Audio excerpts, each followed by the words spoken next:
You're listening to what's practically a mini version of Turi Ryder's She Said What podcast. I'm Turi, along with Marcy Persky.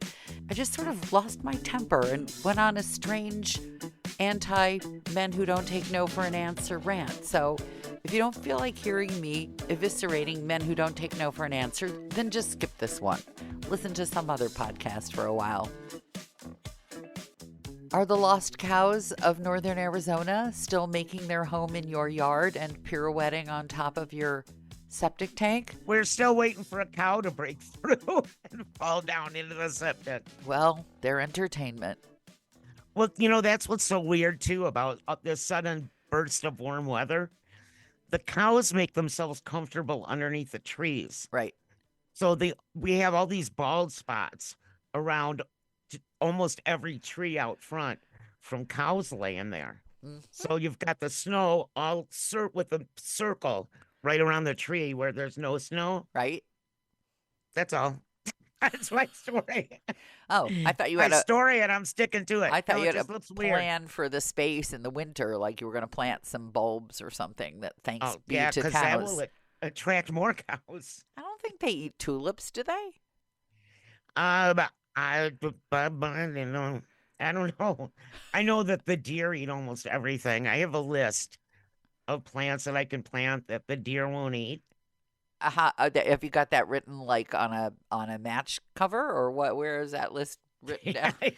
You know what? It's somewhere on this desk, and I might find it in 2030 if I'm still alive. Oh, please don't talk to me about the desk. I'm now starting to do the thing that I always swore I would never do, which is to make furnishings out of piles of boxes. This is very bad. Yeah. Very bad. But I will say this, the boxes are all the cassettes that I have it in my head to change to digital so that I can get rid of the boxes. Well, now here's a question for you. There's some guy who has a business selling, I guess that's his business. He sells audio of air personalities through the years. And I've always thought it was a little annoying that it's always the guys and never the girls that everybody collects. Mm-hmm. But I did a little obituary from for someone in the business. And it's okay, we're old. Yeah, it's happening every day now. Lost another one like yesterday that I worked with. Feel bad about. Really, this is a lot of people. Anyway, this guy who I knew very well at one point in my career and with whom I kept in touch died, and I wrote a little piece. And then this gentleman who runs this business asked if I would record it for a I don't know, what do you call it, a retrospective tribute or something. And I said, Are you going to sell it? He said, no, it's free. So I did that. And then I listened to the thing that he put together. And then he asked me later on, and everybody does this, I want to buy your book. I want to buy your book. Sorry, I can't buy your book this week, next week, whatever. Yeah. I've sold a lot of books I don't need. It's okay. So he said he was busy trying to get his business going, and did I have any air checks? And I said, that's funny you should ask, because my thing I have to do is to go through these old tapes and figure out. And he's like, well, you could send them to me.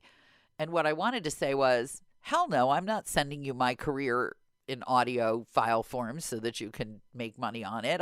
If there's any money to be made, it's going to charity, is what I sort of said. What I said is, if there's any money to be made off these, I want it to go to support a good cause, and I'm going to have to figure it out and leave me alone about it. And he didn't stop.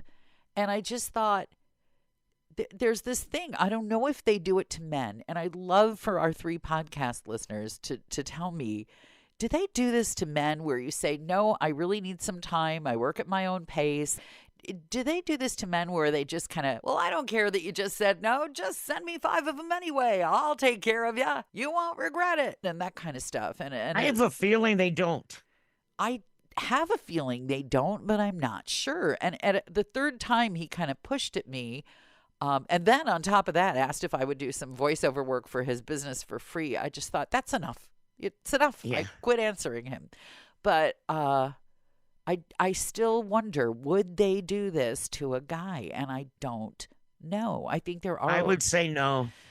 I think there are still people stuck in that guy at the Motor City car dealership that asks every woman, "Well, is your husband here?" Yeah. A lot of guys are stuck in that mold. They're stuck in the if we lean on the lady hard enough, she'll change her mind. Yeah. Yeah, well, here's what's got to happen then. We women have got to stop saying yes to anybody for anything. Just no, no, no, no, no, no, no all the time. No. Just whatever it is. Can I borrow a light? No. Just no. What about, do you want $5,000? Can I say yes? No. You have to say no because it's because it's down at the Circle K and it's really 50 cents because nobody is giving you anything. All they're going to be doing is taking your no. Take.